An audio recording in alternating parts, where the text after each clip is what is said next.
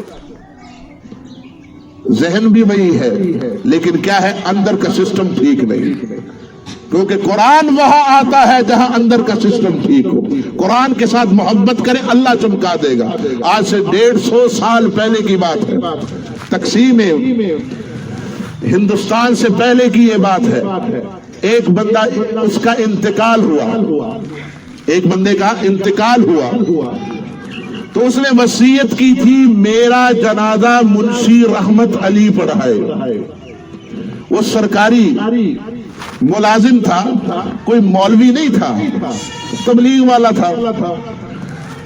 تو وہ وہاں سے گزر رہا تھا تو لوگوں نے پکڑ لے، منشی صاحب آپ آ گئے ہیں، جنازہ بھی تیار ہے تو جنازہ پڑھا کے جائیں۔ جنازہ انہوں نے پڑھایا، جنازے کے بعد انہوں نے کہا ابھی ٹائم ہے، چلو دفنانے میں بھی شریک ہو جاتے۔ دفنانے میں جب شریک ہوئے تو ان کا جو سرکاری کارڈ ہوتا ہے وہ قبر کے اندر گر گیا۔ دفنانے کے بعد یاد آیا، جب تھوڑے دور گئے، جیب میں ہاتھ مارا، بعد میں یاد آیا کہ میرا جو کارڈ ہے وہ تو وہاں گر گیا تھا۔ اور وہ رسا سے انہوں نے اجازت لی، حضرت آپ اجازت دے دے، میری نوکری کا مسئلہ ہے، نوکری کا مسئلہ ہے۔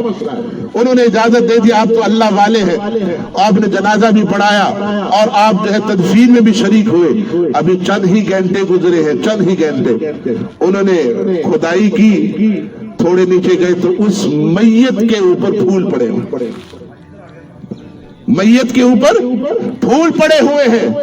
وہ کارڈ لینا بھی بھول گیا، پوچھ رہا ہے کہ یہ بندہ کتنا بڑا ولی ہے، یہ بندہ کتنا بڑا ولی ہے۔ لوگوں نے کہا اس کو تو قرآن پڑھنا نہیں آتا، اس کو تو قرآن پڑھنا نہیں آتا۔ انہوں نے کہا ایسی بات نہیں ہے، اس کے گھر والوں سے مجھے ملواؤ۔ ان کے گھر والے سے جب ملے، گھر والے کہتے واقعی اس کو قرآن پڑھنا نہیں آتا، اللہ بہانے چاہتا ہے معاف کرنے کے۔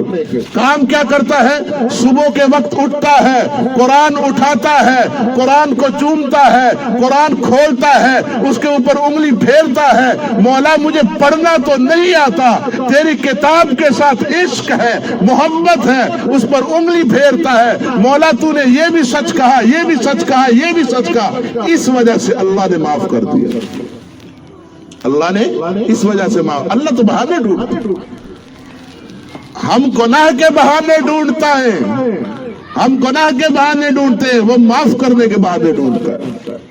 قرآن اٹھائیں، اس کو پڑھیں، اس کو سمجھیں، بڑی عظیم کتاب ہے۔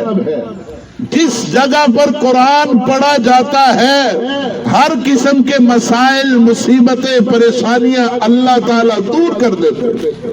اللہ تبارک و تعالیٰ مجھے آپ سب کو اس پر عمل کرنے کی توفیق عطا فرما دے۔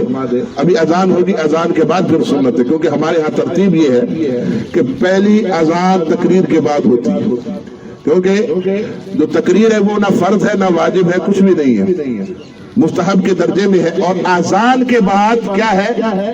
اذان کے بعد ہر قسم کا کاروبار وغیرہ کرنا یہ ناجائز اور حرام ہے، تو لوگوں کو گناہوں میں مبتلا نہیں کرنا چاہیے۔